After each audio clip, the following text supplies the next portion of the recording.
अस्सलामु अलैकुम वरहमतुल्लाहि ताला वबरकातुहू। नाज़रीन करام DOD स्टूडियो के प्लेटफार्म से आज हम जिस शख्सियत की बारगाह में हाजिर हैं, दुनिया भर के अंदर लाखों की तादाद में उन्हें जानते, पहचानते और मानते हैं, अल्लामा पीर साईं ग़ुलाम रसूल क़ासमी साहिब। अस्सलामु अलैकुम वरहमतुल्लाहि वबरकातुहू। हज़रत कैसे मिजाज हैं आपके? अल्हम्दुलिल्लाह। उमूमन पॉडकास्ट का आगाज़ इस अंदाज़ में किया जाता है कि शख्सियत से उनकी ज़ाती ज़िंदगी के बारे में सवाल किए जाते हैं। ज़ाती ज़िंदगी का ताल्लुक़ हम जाने और हमारा रब जाने, जो मकसूदी बात है आप वो इरशाद फरमाएं। मैं हाज़िर। हज़रत हमने आपकी खिताबात को सुना, आप अपने खिताबात में कुरान और सुन्नत और मगाज़ी पर ज़ोर देते हैं। कुरान हदीस और मगाज़ी पर सबसे ज़्यादा तवज्जो देने का लफ्ज़ आपने जो इस्तेमाल किया, नबी करीम सल्लल्लाहु अलैहि वसल्लम ने ये तीनों चीज़ें दस्त बदस्त अपनी उम्मत को अता फरमाई, इसमें किसी को कोई शक नहीं। इसलिए इनका नंबर सबसे पहला ही बनता है और उम्मत के जो अफराद आलिम बनकर पास आउट होते हैं। आपकी तसनीफ़ी काविशें, पहले उलमा ने सारे ज़ख़ीरे हदीस को जमा करके, इससे ज़्यादा उलमा ये काम पहले कर चुके हैं, तो मैंने भी इस पर गौर किया कि ये काम मैं भी कर दूं, लेकिन मैंने देखा कि ये सारी हदीसें जमा करने के बावजूद भी कोई बंदा असल कुतब जो हैं उनसे बेनियाज नहीं हो सकता। तो इस तरह एक नाम तो पैदा किया जा सकता है। इस नाम वरी की बजाय मैंने सोचा कि तलबा को फ़ायदा, तहावी शरीफ की पहली और आखिरी हदीस नहीं कह सकते बल्कि पहला सेट और आखिरी सेट। वो सेट में क्यों कह रहा हूँ, जानने वाले उसको समझ। ये किताब पढ़ा लेने से हदीस की किताबों का तारुफ भी हो जाएगा। इसी तरह कुरान की एक तफसीर हमने वो अलग से लिखी, वो भी अरबी में। बहुत सारी मेहनत से गुजरने के बाद हमें खुद इल्मी तौर पे बड़ा फ़ायदा हुआ। इसी तरह ये सूरत बकरा जो है, हमारी जो अरबी की तफसीर मकासिदुत तंजील है 30 पारे की, ये उससे इसका मैटर ही अलग है। ये है कि ये जो इस दौर के फितने हैं, इमाम बैज़ावी के दौर में नहीं थे। अगर इमाम बैज़ावी इन मौज़ूआत पर कलम उठाते तो हम उनकी गर्द को भी न पहुँच सकते। इल्म की ज़रूरत को पेश नज़र रखते हुए इसको ख़ास इस नहज पर मुरतब किया गया। आपकी तसानीफ़ हश्व ज़वाइद से पाक, बेजा तकरार से खाली, इसके अंदर क्या हिकमत है?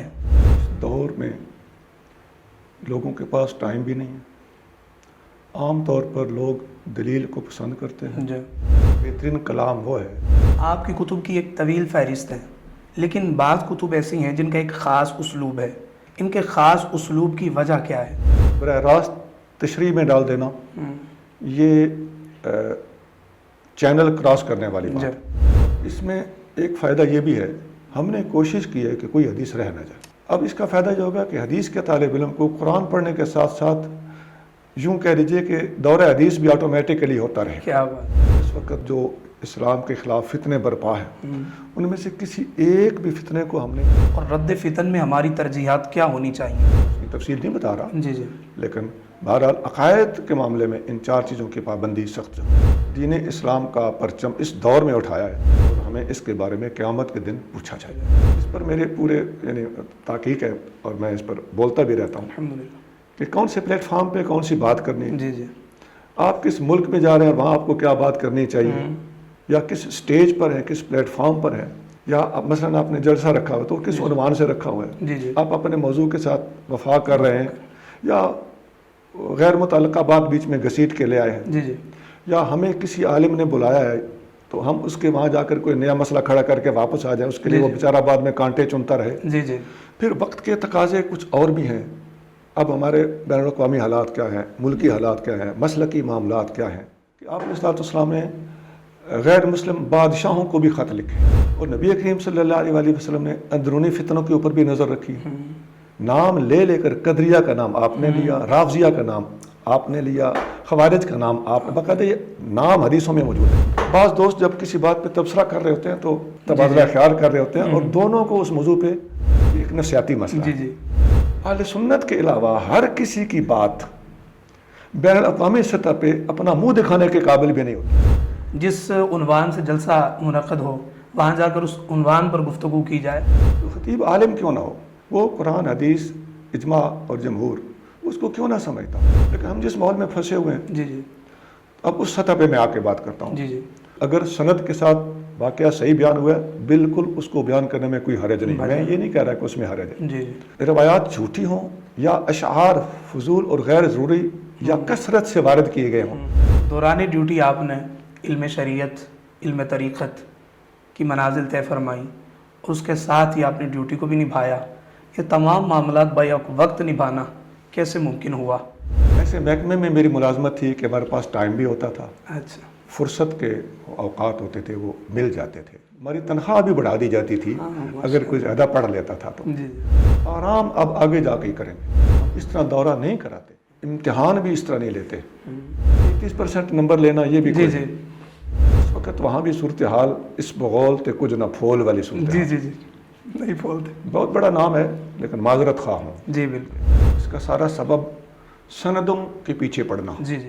एहसास जिम्मेदारी हो तो ऐसे लोगों को बुला के एजाजी डिग्रियाँ दे दी जाएं। सुभान अल्लाह। PhD का अलिफ बे नहीं देखा और एजाजी डिग्रियाँ, बल्कि खुद एजाजी डिग्रियाँ जिन्होंने हासिल की हुई हैं वो आगे भी एजाजी डिग्रियाँ दे रहे हैं। अब कश्फुल माजूब पढ़ाई जाएगा, जी।